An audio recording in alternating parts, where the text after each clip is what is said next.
In this lesson, we'll finish up building our character's eye. Okay, so in the previous lesson, we added quite a bit more color and detail to our character's eye, but we're still lacking quite a bit here. So let me go ahead and jump into outline mode here. And I think the first thing I want to worry about is sort of creating this tear duct area right in here. It's really going to kind of add to sort of the angular look of the eye here. So I'll tell you what, just go ahead and grab our pen tool here, and we'll just zoom in nice and tight on this here. And I'm going to come in and just begin drawing an anchor point right about there. We'll come down here and drop another one right about here. And let's go ahead and draw one right about here.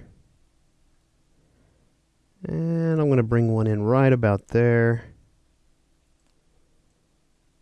And let's go ahead and drop one right there.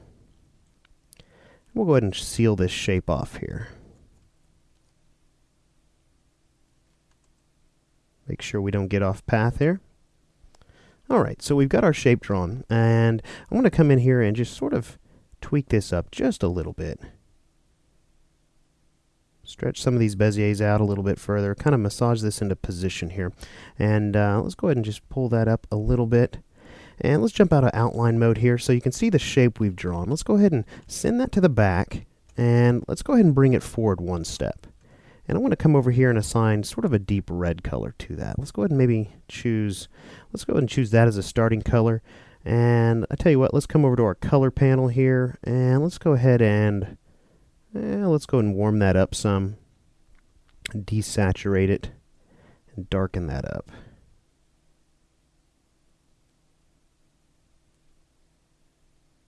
And let's see here. Let's kind of zoom out on that for a moment. Yeah, you know what? I may need to cool that off just a little bit more here. I'm going to go ahead and send that back over to right about there.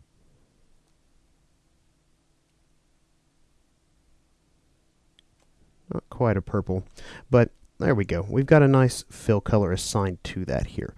But I tell you what, let's go ahead and add yet another fill color, because I want to create sort of the illusion that there is sort of a socket here. Because if we look here at the tear duct, there is sort of a concave area right about there. And we can do that over here in our appearance panel. We've got our original fill color right here. I'm going to come in here and let's go ahead and add a new fill color here. So selecting the existing fill color, you can see here we've added basically a copy of that right on top of it here in the appearance panel. And at this point, let's come over and change that fill to a radial gradient.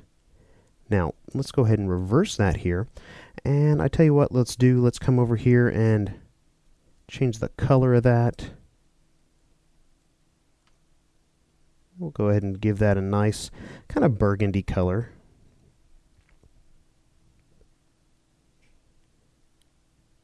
And just kind of play with that just a little bit more here.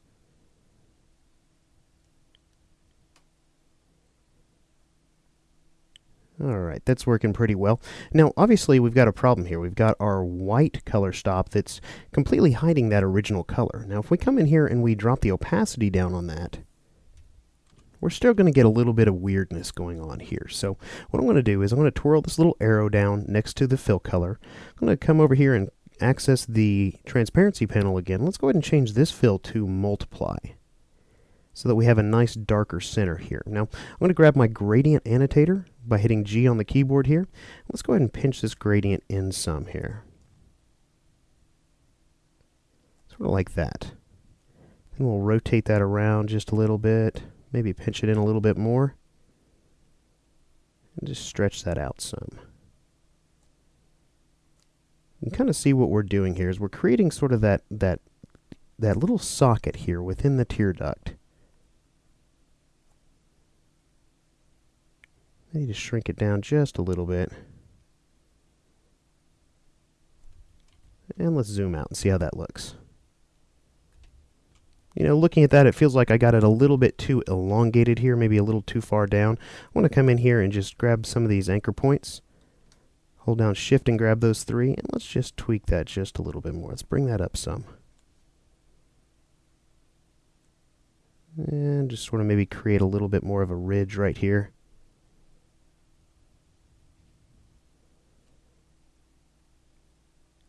There we go. That's looking a little bit better. Let's go ahead and zoom out now. I may need to tweak that just a little bit more in between lessons, but let's go ahead and shift gears for just a moment, because probably one of the most defining features of the eye we still have yet to create, which is eyelashes.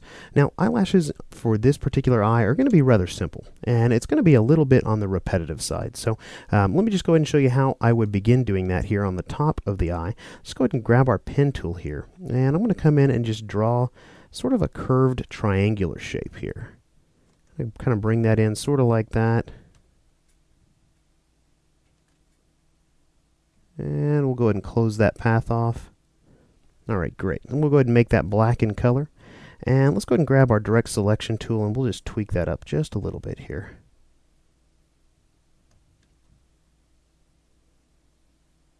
Looks pretty good. We'll go ahead and grab our selection tool and just rotate that around and into position here.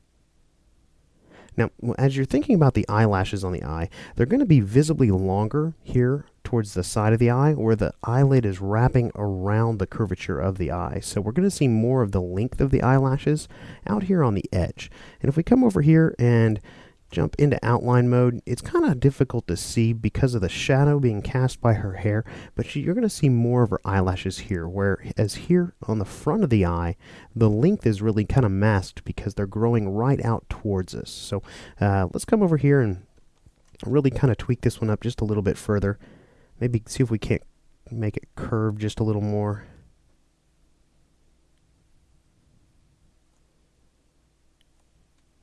Yeah, something like that there. That looks pretty good.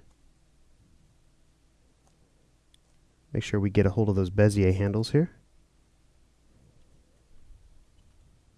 Alright, so that's looking pretty good for our first eyelash here.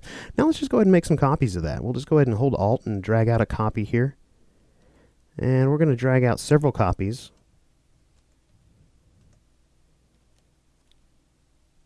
And, at some point, these are going to start looking like we've copied the same eyelash if we look real closely at it, no matter how we reposition it. So it might be a good idea to come in at this point, maybe even grab an anchor point or two and just make some minor changes to the eyelashes. Maybe a little bit of a minor change to the curvature, to the thickness of the eyelash. I'm coming in here and I'm rotating each one just a little bit differently as well. So, we may need to actually shorten this eyelash down some as we get a little closer to the top of the eye here, just to make it, just so it doesn't protrude out the other end of the eyelash.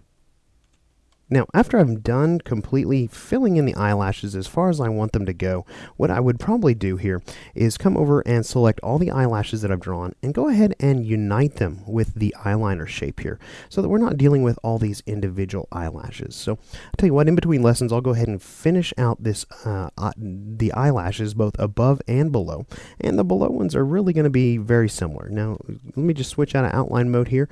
One thing to keep in mind as you're doing the lower eyelashes is, there is this curvature of the eye here, so the perspective on the eyelashes is going to change just a little bit. They're going to curve sort of like this over here on our right side.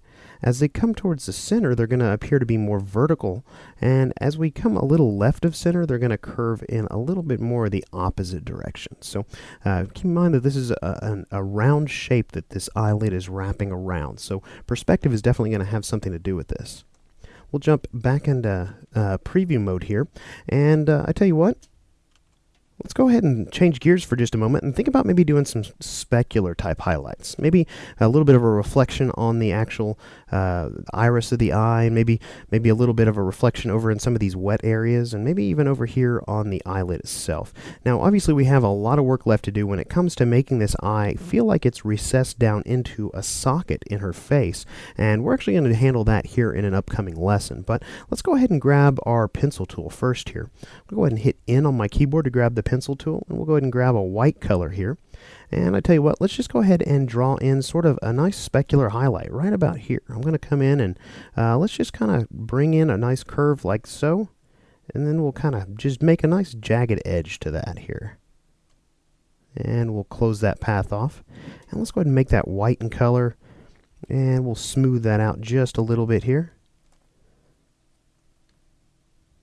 We may need to use our direct selection tool to fix that little corner over there, but let's go ahead and drop the opacity on that to about 65% or so. Alright, that looks pretty good. Let me come over here and grab that anchor point. Let's switch those places here.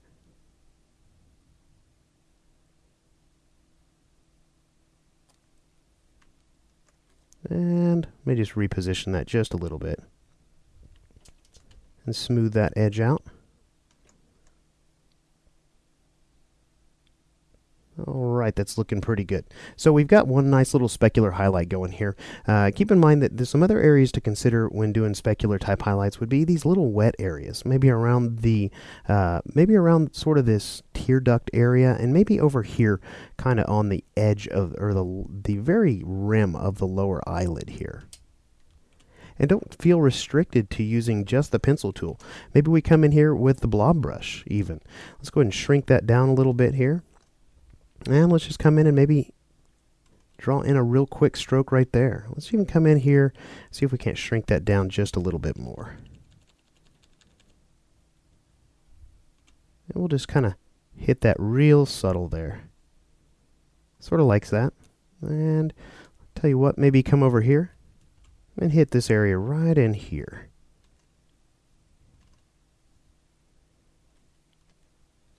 Just a couple nice little specular highlights. Nothing really overbearing, but we've really pushed the eye about as far as we can. I'll go ahead and finish up the eyelashes in between lessons here. But without actually thinking about the shadows for the face and creating the curvatures of the face, we've really taken this eye about as far as we can for right now. So I tell you what, in the next lesson, let's go ahead and switch gears, and let's go ahead and tackle another important feature here on our character's face. Let's go ahead and take a look at her nose.